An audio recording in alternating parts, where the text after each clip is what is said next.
Hello everyone, welcome to YouTube channel. तो इस video के अंदर आज हम डिस्कस करेंगे पेडागोजी ऑफ इंग्लिश, जो आपकी बीएड फर्स्ट ईयर की बुक है, उसकी यूनिट 1 का पार्ट 3। 2 पार्ट चैनल पर ऑलरेडी अपलोडेड हैं। अगर आपने नहीं देखे तो आप प्लेलिस्ट सेक्शन में पेडागोजी ऑफ इंग्लिश नाम से प्लेलिस्ट आपको मिल जाएगी, उसमें जाकर इजीली देख सकते हैं। And again I am telling कि pedagogy of English is not book with not that book in which I was interested, but हाँ, डिमांड की वजह से मैं पेडागोजी ऑफ इंग्लिश बना रही हूँ because some students really want this. ठीक है, हालांकि पेडागोजी हमारी सभी सब्जेक्ट्स की सेम होती है, ऑलमोस्ट सेम होती हैं, हम थोड़ा थोड़ा उसमें डिफरेंस होता है हर सब्जेक्ट में, टीचिंग में। बट अगर मैं लैंग्वेज की बात करूँ, सभी लैंग्वेजेस की जो हमारी पेडागोजी है वो सेम रहती है। तो हमने पिछली वीडियोस में पढ़ा था लैंग्वेज के बारे में, लैंग्वेज होता क्या है, और हमने कुछ चीज़ें जानी थी, कैरेक्टरिस्टिक्स जाने थे। अब हम देख रहे हैं लैंग्वेज के प्रिंसिपल्स क्या हैं, यानी कि what are the linguistic principles of the language. Principles होते हैं कुछ नियम, है ना। प्रिंसिपल्स वैसे हम नियम को बोलते हैं, या कुछ चीज़ें जो वो लैंग्वेज जो है वो फॉलो करती ही करती है। तो वो चीज़ें हम यहाँ पर देख लेते हैं। देखिए, लैंग्वेज क्या होता है ये हम बहुत अच्छे से समझ चुके हैं। कम्युनिकेशन के लिए यूज़ करने वाला सबसे इम्पॉर्टेंट टूल है हमारा लैंग्वेज। ठीक है, इसके प्रिंसिपल्स को अगर हम देखें तो लैंग्वेज को हम जाने तो सबसे पहले लैंग्वेज इज़ एक्टिविटी, और कोई ऐसी वैसी एक्टिविटी नहीं है। It is a purposeful activity. Purposeful activity से मतलब क्या है हमारा, कि इस एक्टिविटी को करने का एक बहुत बहुत बहुत बड़ा पर्पस है, and that purpose is to communicate. वरना हम एक दूसरे की चीज़ें ही नहीं समझ पाएंगे, एक दूसरे को बता ही नहीं पाएंगे। To communicate, language is the most important tool. ठीक है, अब प्रिंसिपल्स की बात करें तो लैंग्वेज का सबसे पहला प्रिंसिपल है कि आप इसको समझेंगे, ठीक है, बट उसको लर्न करना पड़ता है। जैसे कई बार क्या होता है, मैथमेटिक्स की बात करते हैं, मैथमेटिक्स में आप चीज़ें समझ लेते हैं, लेकिन जो सिंबल्स हैं जिनसे आप रिप्रेजेंट कर रहे हो, कभी कभी फार्मूलाज जो हैं वो आपको लर्न करने पड़ते हैं। And what is language? Language is full of symbols, full of grammatical rules, बहुत सारी चीज़ें होती हैं। तो लर्निंग ऑफ लैंग्वेज एक ऑटोमेटिक प्रोसेस नहीं है। मतलब ऐसा नहीं कि आपने चाहा और वो लर्न हो जाएगा, आपको उसे एक्वायर करना पड़ेगा। It is the behavior, but that behavior is acquired by putting in a lot of efforts. मतलब लैंग्वेज आप ऐसे ही सिर्फ चाहने से आपको लैंग्वेज नहीं आ सकती, आपको बहुत एफर्ट्स डालने पड़ेंगे, specially when you are learning the language at this age. अगर मान लो मैं अब कोई लैंग्वेज को सीखना शुरू करते हैं तो it will take more time. बचपन में जो लैंग्वेज हमें सिखाई जाती है वो हम बहुत जल्दी सीख जाते हैं। इट टेक्स कॉन्टिन्यूस एफर्ट, ठीक है। और मतलब अगर हम पैदा होते ही बच्चे को वो लैंग्वेज सिखाना शुरू कर दें तो हाँ, बच्चा बहुत जल्दी सीख जाएगा, लेकिन एक एज के बाद बच्चा लर्न करने की जो पावर है वो कम होती जाती है।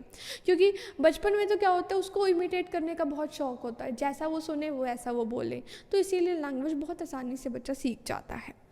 Language is a system, language एक सिस्टम है, यानी कोई भी लैंग्वेज एग्जिस्ट ही नहीं कर सकती बिना सिस्टम के। हर लैंग्वेज का अपना एक यूनिक सिस्टम होता है जिसमें उनकी साउंड्स होती हैं।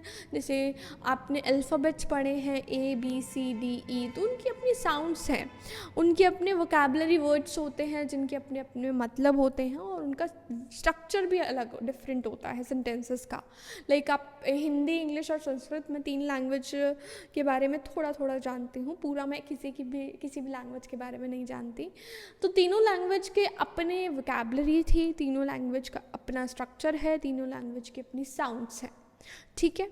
तो संस्कृत लैंग्वेज एक बहुत ही अलग यूनिक तरह की लैंग्वेज है। हिंदी के अपने रूल्स हैं, इंग्लिश के अपने रूल्स हैं, ऑल्दो कहीं कहीं पर हिंदी इंग्लिश के रूल्स, संस्कृत के रूल्स, लैंग्वेज के रूल्स मैच हो जाते हैं, but still every language has a unique system जिसके बिना वो नहीं चल सकती। जैसे हमारा ह्यूमन बॉडी सिस्टम है which contain cells, tissues, organ system, उसी तरीके से हमारी लैंग्वेज के पास ये बहुत सारी चीज़ें होती हैं, स्ट्रक्चर होता है, बहुत सारी चीज़ें होती हैं।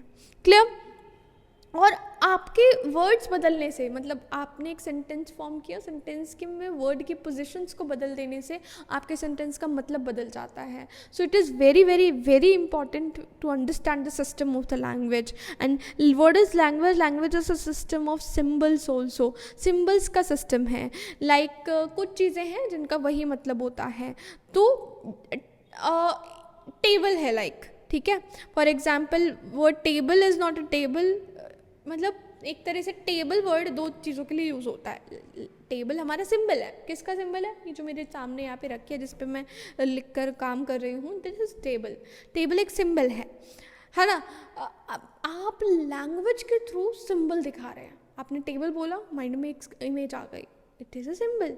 रिलेशनशिप बताता है एक सिंबल के और ऑब्जेक्ट के बीच में. जितने भी ऑब्जेक्ट्स आप देखते हैं, आपने उनको लैंग्वेज के थ्रू एक नाम दिया हुआ है, तो वो सिंबल्स हैं, ठीक है. और लैंग्वेज के अपने सिंबल्स होते हैं, लाइक उनके अल्फ़ाबेट्स होते हैं, उनके पास उनके क्वेश्चन मार्क, एक्सक्लेमेटरी मार्क, उनकी खूबसूरती को बनाने वाले चिन्ह होते हैं. And symbols of language are arbitrary. Arbitrary है, मतलब उनका कोई ताल्लुक नहीं है किसी चीज़ से. जैसे टेबल का नाम टेबल क्यों पड़ा? No sense at all. मतलब आपका जो वर्ड है वो एक तरह से पूरी तरह आपकी चीज़ को सिंबलाइज नहीं करता. कुछ भी लिख देते हैं किसी चीज़ के लिए भी. लाइक लड़कों को मैन कह देते हैं, तो व्हाट इज़ मैन? एंड मतलब क्या एक रियल मैन और वर्ड मैन में क्या कनेक्शन है? कोई कनेक्शन नहीं. आर्बिट्रेरी सिंबल ऐसे ही बना दिया, कुछ भी बना दिया. अब हमारा नाम रखा गया, माय नेम इज़ जनीशा. पर जनीशा और मेरे बॉडी का क्या कनेक्शन है आपस में? क्या बॉन्डिंग है? कोई बॉन्डिंग नहीं है. रैंडमली आर्बिट्रेरी सिंबल्स हमें दे दिए गए हैं. Clear? Symbols of language are vocal, जिन्हें आप बोलकर बता सकते हैं, दैट इज़ वोकल. हर लैंग्वेज में प्रोनाउंस करने का, किसी ऑब्जेक्ट को दिखाने का, डिनोट करने का तरीका अलग अलग होता है, ठीक है. लाइक हिंदी में हम में जो ऊपर चलता है उसे पंखा कहते हैं, और इंग्लिश में उसी को हम फ़ैन कह देते हैं, ठीक है. लाइक जो गली में चलते हैं, और क्या डॉग्स, इंग्लिश में हम उन्हें डॉग कहते हैं, और हिंदी में हम उन्हें कुत्ता कहते हैं, और संस्कृत में हम उन्हें कुकुर कह देते हैं. So there are different symbols for everything. And बोलने से पता चलता है कि हाँ, इस चीज़ को हम ये भी कह सकते हैं. And language is unique. अपने आप में हर एक भाषा यूनिक है, उसकी कोई जगह नहीं ले सकता, क्योंकि उनकी साउंड, उनकी वोकैबुलरी, उनके सब चीज़ें डिफरेंट होती हैं. तो हम एक तरह से लैंग्वेज के बेसिस पर हम कल्चरल डाइवर्सिटी कर सकते हैं कि ये अलग कल्चर से बिलोंग करता है, ये अलग हमने बहुत बार देखा होगा कि सिर्फ भाषा से ही हम जान लेते हैं, यार ये तो मुझे पंजाबी लग रहा है, यार ये तो मुझे बनिया लग रहा है. तो हम भाषा से ही जान लेते हैं. तो भाषा कल्चर को भी डिफाइन करता है. And it is a skill subject. Skill है, एक कला है, क्योंकि इसमें आपकी हैबिट फॉर्मेशन बहुत मैटर करती है. अगर आपने हैबिट नहीं बनाई लैंग्वेज बोलने की, तो आप कभी लैंग्वेज नहीं सीख पाएंगे. And it is also related to culture, ये मैंने आपको बता दिया है ना. और लैंग्वेज कम्युनिकेशन के लिए होती है, ये भी मैंने आपको बता दिया. विदाउट लैंग्वेज तो हम अपने कोई भी व्यूज़ को एक्सप्रेस ना कर पाते, राइट. एंड कल्चर से कैसे रिलेटेड होती है? इनका डीप कंसर्न होता है कल्चर के साथ. तो क्योंकि आप कनेक्टनेस महसूस करते हैं कि कल्चर के लोग जो होते हैं वो जब आपस में बैठते हैं तो वो कनेक्टेड महसूस क्यों करते हैं? क्योंकि उनकी लैंग्वेज सेम होती है, उनकी थॉट प्रोसेस सेम होता है उस लैंग्वेज के साथ. मतलब कुछ ना कुछ तो कनेक्शन, बॉन्डिंग होती है ना. जैसे पंजाबियों की बॉन्डिंग होती है ना. बनियों की बॉन्डिंग होती है. ऑल्दो बनिया Punjabi is also good combination, है ना. बहुत सारे चीज़ें हैं, बट वो कनेक्शन कैसे आता है? लैंग्वेज के थ्रू. वो खूबसूरती है एक language. And it is ever changing, कभी नहीं रुकने वाली, हमेशा बदलने वाली है. हम एक चेंजिंग वर्ल्ड में रहते हैं, तो हम सोचते रहते हैं और हम नई चीज़ों को डेवलप करते हैं. तो कोई भी लैंग्वेज ऐसी नहीं है जो फिक्स हो गई है, जो आज के बाद बदलेगी नहीं कभी. स्टैटिक कोई भी लैंग्वेज नहीं होती. हर लैंग्वेज को चेंजेस के थ्रू अंडरगो करना ही पड़ता है पैसेज ऑफ टाइम के साथ, वरना वो लैंग्वेज अपनी एक तरह से अहमियत खो देगी अगर वो अपने आप को बदलेगी नहीं. Clear? So these are the simple basic principles of language, जिनको हम लिंग्विस्टिक प्रिंसिपल्स कहते हैं. और क्वेश्चन में ऐसे आ जाता है आपके एग्जाम में, that what are the linguistic principles of language. Clear? So इस वीडियो में इतना ही, मिलेंगे नेक्स्ट वीडियो में नेक्स्ट टॉपिक के साथ। तब तक के लिए अगर आपको वीडियो पसंद आई हो then don't forget to like the video, subscribe to channel and also share the videos with your friends and press the bell icon to get instant notifications of all our videos. मिलेंगे next video में, तब तक के लिए bye bye, take care.